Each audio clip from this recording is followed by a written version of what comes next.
Many of us are familiar with images of Black people, which are violent images or images of enslavement or some other negative imagery. The Black presence, activism, and agency in a different age gives us the opportunity to explore other images of Black persons from around that time and shows how they were activists, how they were wealthy, and how they were in charge of their own destiny and how they aided the positive destiny of others.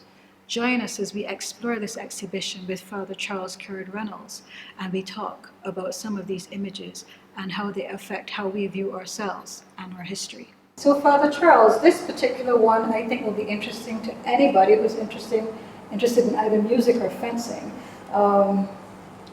Better known as Monsieur Saint George, but Joseph de Bologne is a composer, he's a fencer, he's a man of means, and he is, of course, a Black man at a time when pretty much a lot of the Black world was enslaved. Can you tell us a little bit about our portraits of Monsieur St. George? Well, this type of engraving that we're looking at is called a mezzotint, which is a very soft form of making an image.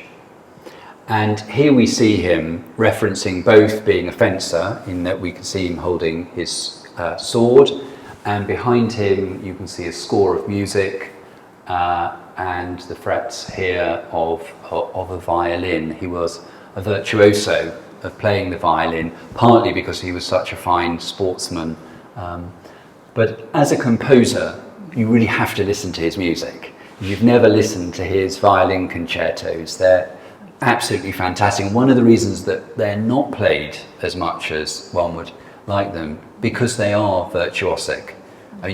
You have to have such a fine violinist to be able to be the first violin and the soloist in his compositions. And one of them in particular is absolutely beautiful. He fathered a child, the child died. He wasn't able to ever acknowledge the child, and so he had to mourn as a parent in secret for a child who had died. And the emotion in the violin concerto, that where he pours all of that grief, it's absolutely beautiful. So look at this image. If you can have headphones on and listen at the same time, you will really enter into the creativity of this extraordinary man, who worked mostly in Paris, but he also came over to London. He was born and brought up in Guadeloupe, and then was taken by his mother to Paris.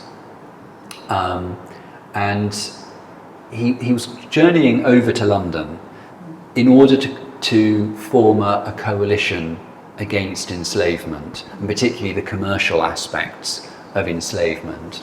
And that brings us on to this other image that we have of him, which is more of a satirical image. While he was in London, he gave a fencing, sword fighting exhibition match in front of the Prince of Wales, as well as a concert. There was also an attempt by the enslaving lobby to assassinate him while he was in London. Certainly lived an interesting life. He lived a very dramatic life. But here we see him as St. George and the Dragon, the patron saint of England, as a sort of saviour figure.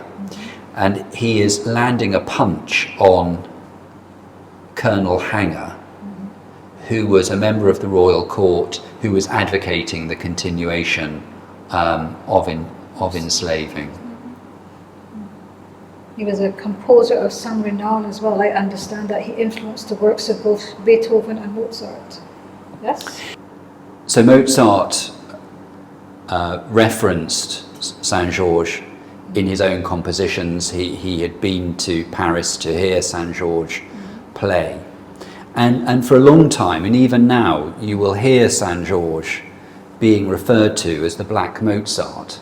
But in fact, it's the other way round. Mozart is the white St. George. Yeah, exactly. Yeah. That's a pretty cool story. Thank you. Thank you for joining us as we examined and explored the Black presence, activism and agency in another age. If you want to see more of these pictures, learn more about these people, or see some of the other things we have up on our walls in this exhibition, come join us at the Barbados Museum and Historical Society. We look forward to meeting you.